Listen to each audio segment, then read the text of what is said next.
Loco pilot junction पर कई मांगों को लेकर बैठे धरने पर। बरेली जंक्शन पर लोको पायलट कई मांगों को लेकर धरने पर बैठ गए हैं। उनका उपवास 36 घंटे से चल रहा है। मांग पूरी न होने पर बड़ा आंदोलन किया जाएगा। आपको पता चले रेलवे कर्मचारी की ड्यूटी 8 घंटे की है, लेकिन लोको पायलट की 11 घंटे की ड्यूटी है। उसे काम करने की मांग की। मेरा नाम एस के चौरसिया है, loco pilot passenger, headquarter Bareilly. संगठन में ऑल इंडिया लोको रनिंग स्टाफ एसोसिएशन का डिविजनल सेक्रेटरी मुरादाबाद मंडल का। क्या विषय है जो बैठे?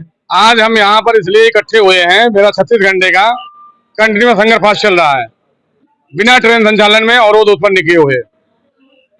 डीए 50% हो गया 1 जनवरी 2024 में, और डीए 50% होने पे जो पे कमीशन की रिपोर्ट थी उसमें ये लिखा हुआ था कि ऑल अलाउंस से 25% बढ़ जाएंगे। और जैसे ही डीए 50% हुआ, टीए से लेके सारे अलाउंस से 25% बढ़ गए, लेकिन हमारे माइलेज का रेट जो है 25% रिवाइज नहीं हुआ। इस पे हम लोग सतत प्रयास कर रहे हैं। हंगर फास्ट पहली बार है, धरना दिया, उसके बाद और तरीके से विरोध प्रदर्शन किए, काली पट्टी बांध के ड्यूटी किए, लेकिन प्रशासन के कान पे कोई जू नहीं देगा।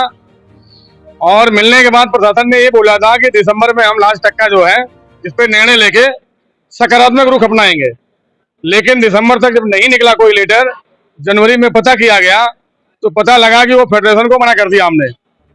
फिर उस लेटर को जो हम लोगों ने उसमें ग्रुपों में डाला, उसके बाद हमारी सेंट्रल वर्किंग कमेटी ने एक डिसीजन लिया कि 20-21 फरवरी 2025 में हम 36 घंटे के हंगर फास्ट पे रहेंगे। इस दौरान हम गाड़ियों के संचालन पे अवरोध उत्पन्न नहीं करेंगे, गाड़ियां सुचारू रूप से चलती रहेंगी। इसके बाद भी अगर प्रशासन नहीं मानती है तो आगे का कदम हमारा अनिश्चितकालीन धरना या हंगर फास्ट में बदलेगा, और आवश्यकता पड़ी तो रेल के चक्के को रोकने में भी हम सफल होंगे। और अगर मान जाते हैं, दे देते हैं तो ठीक है, अगर नहीं देते हैं तो रेल का चक्का जाम भी हो सकता है। कितने दिन में कर रहे हैं? ये 36 घंटे का है, 20 तारीख को सवेरे 8 बजे से लेके 21 तारीख के शाम 8 बजे तक का है। गाड़ियों के संचालन पे अवरोध बिल्कुल नहीं उत्पन्न किया गया है, लेकिन अगर यही रवैया रही, जब हमारा स्टाफ फास्ट करते हुए गाड़ी चलाएगा तो कोई भी आदमी फास्ट करने की एक लिमिट होती है, जब वो लिमिट पार होगा तो बीपी, शुगर, सारी चीजें प्रॉब्लम होंगी, जो कि पब्लिक सुरक्षा के लिए भी खतरा पैदा कर सकती हैं। भी हम गाड़ी चलाएंगे, लेकिन रास्ते में अगर कुछ होता है तो उसका जिम्मेदार रेल प्रशासन होगा, हमारा स्टाफ जिम्मेदार नहीं होगा, ना हमारा संगठन जिम्मेदार होगा। क्योंकि इस बारे में हम लोग कई बार धरना देके रेलवे बोर्ड तक सूचित कर चुके हैं। अब अगर इनके कान पे जो नहीं रेंग रहा है तो इनकी कमी है। दूसरी चीज, इसके पहले 2 बार और इजाफा किया गया है। 2011 में जब डीए 53% हो गया था तो हमारे माइलेज का रेट 25% रिवाइज किया गया था, और ऑल अलाउंसेस भी बढ़े हुए थे।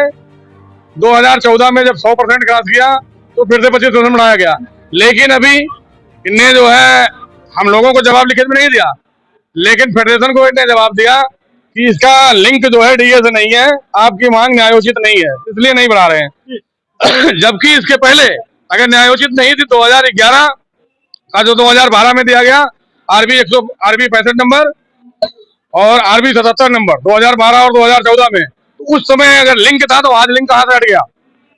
इसका मतलब साफ है कि रनिंग स्टाफ के साथ सौतेला व्यवहार है, जबकि रनिंग स्टाफ के भरोसे ही इंडियन रेलवे में गाड़ियां सुरक्षित चल रही हैं। जब कोई बात होती है, एक्सीडेंट होता है, तो प्रशासन बोलती है कि लोको पायलट नाम पूछो, गाड़ी लोको पायलट चला रहा था, लेकिन एक्सीडेंट से पहले सारी गाड़ियां अफसर और सुपरवाइजर चलाते हैं, और वही गाड़ी loco pilot station loco pilot चलाता है जिसका कोई कैजुअलिटी होती है। बाकी सारी गाड़ियां सुपरवाइजर से लेके अफसर तक चलाते हैं।